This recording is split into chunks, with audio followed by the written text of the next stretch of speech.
Hello, my friends, and welcome to another devotional connection. When I was young, there was something I was taught as a child that seems like common sense to me now. It's a very simple thing of being happy for someone else, finding joy in someone else's success, someone else's celebration, someone else's being uplifted. Being on teams for a good portion of my life, we always celebrated when someone else had a big scoring night, a big night rebounding, a big tackle, or did something that benefited the team. Their success was the team's success. We were in it together. I remember the first year I lost out on the MVP trophy to the new kid. He was a better athlete. He was naturally gifted, faster, a quick study. He deserved to be named our team's most valuable player. Never was there any jealousy in my heart. Never was there any envy. He was my teammate, and he deserved it. I remember thinking, I got to work harder to match this guy's intensity. He pushed me to be better just by his excellence alone. We were brothers. As an adult, I still celebrate someone else's success. I love seeing my fellow teachers being celebrated and watching my former students reminisce on their experiences in those classes. I enjoy listening to my fellow pastors and reveling in what God is teaching me through them. I still use quips and mnemonics used to help with understanding and remembrance that I learned from others. If I were to sneer my nose and create a discussion around my cynical attitude toward another's success, does that not make me a hater? Would not my attitude toward another brother in Christ's success cause greater concern? One of the questions that are raised in my mind when I hear or see this is what a person is about, is what do they say about my perceived successes when I'm not around? It makes me question if they are genuine and can be trusted as a friend. I don't want to see people that way and work very hard to never assume someone has a bad heart. I want to see the good in people, but there are times when the body of work makes me question their motives. So it dismays me at times with what I hear from brothers of mine regarding things that celebrate others.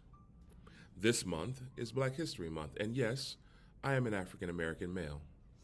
At times, the conversations that come from people's mouths about the celebration of my culture is strange from people called friends and brothers. Other times, there is a wave of outright anger, fear, jealousy, and yes, pettiness that is hidden in the undertones of sweetly crafted words. It comes out not just in this, for this is but an example of a greater problem that comes from the hearts of broken people. Until we fix this issue in our hearts of not being able to find joy in what others do, are about, or their successes, we cannot call ourselves representatives of love. 1 John chapter 2, 7 through 11 says this, Brethren, I write no new commandment unto you, but an old commandment which ye had from the beginning. The old commandment is the word which ye have heard from the beginning. And a new commandment I write unto you, which thing is true in him and in you, because the darkness is past, and the true light shineth now. He saith he is in the light, and hateth his brother. He that saith he is in the light, and hateth his brother, is in darkness even until now. He that loveth his brother abideth in the light, and there is no occasion of stumbling in him. But he that hateth his brother is in darkness, and walks in darkness, and knoweth not where he goes, because the darkness hath blinded his eyes. This is an old command. This is nothing new. He that walks in darkness doesn't abide in the light because they are blind. You cannot be upset about someone else's success, celebration, or joy.